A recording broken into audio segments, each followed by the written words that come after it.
আমি তো জানি ওর নেচারটা কেমন। ও ব্যাক কল মানে ব্যাক কল, ও 100 এর মধ্যে 100% ব্যাক কল। হয়েছে, ব্যাক কল করি না। বাবা, রান্না অনেক ভালো হয়েছে না? এদের মজা করে খাইতেছোস?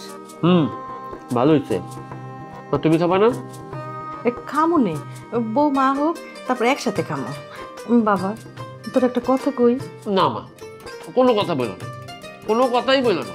খাইতেছি, ঠান্ডা মাথায় খাইতে দাও, বুঝতে পারছো? খা, তুই খাইতে থাক, আমি কই। ঠিক আছে, কও। হুন, আশেপাশের মানুষের কিন্তু চোখ বালা না, তুই কিন্তু কারোর কথায় কান দিস না, বুঝছস?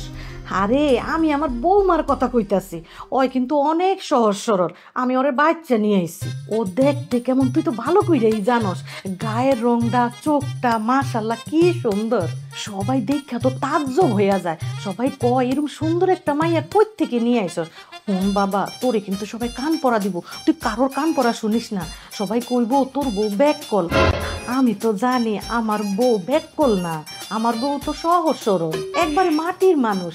আমি তো হের লগে উঠা বসা করি, আমি তো জানি আমার বৌমা কত ভালো। তুই কিন্তু কারোর কান পরা টরা নিবি না। দেখো মা, আশপাশের মানুষের কোনো কথা আমার শোনা লাগবে না। আমি তুই ব্যাককলটার সাথে সংসার করতেছি, আমি তো জানি ওর নেচারটা কেমন। ও ব্যাককল মানে ব্যাককল, ও 100 এর মধ্যে 100% ব্যাককল। হয়েছে, ব্যাককল কবি না, একবারে সহজ সরল। ওর লগে না চললে বোঝা যায় না। আরে ওর লগে তো চলাফেরা করি আমি জানি কতটা সহজ সরল ওই মাইয়া। মুরগির সালুনটা একটু দাও। ও, তুই আরো নিবি? মজা লাগছে না? মজা হইব না? তুমি রান্না করছো? দেখো মা, তোমার একটা কথা কই, তুমি কিন্তু ভুলেও আমার ওই ব্যাককল বুড়ে কোনো কিছু রান্না বান্না করতে দিও না। ওরে রান্না বান্না করতে দিলে ও কি করবো জানো?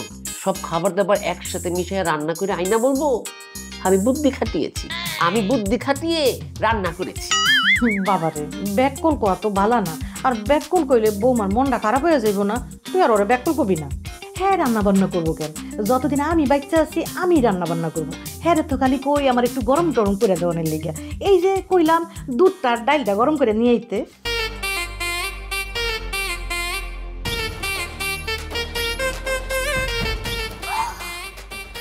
সর্বনাশ, গ্যাস তো বন্ধ হয়ে গেছে। এখন কি করবো? মনে হইতেছে চুলাটা নষ্ট হয়ে গেছে। জামাই তো দুধ ছাড়া খাইতে পারবে না। এখন কি করবো? সে খালি বুদ্ধি ভাব করতে ভাব। পাইয়ে গেছি বুদ্ধি। ডাল তো গরম হয়ে গেছে, এক কাম করি, দুধ ডাইলের মধ্যে ডাইলে দেই। হ্যাঁ, তো দুধ গরম হয়ে গেল। আর দুইটাই তো তরল জিনিস, এক পেটেই যাইবে।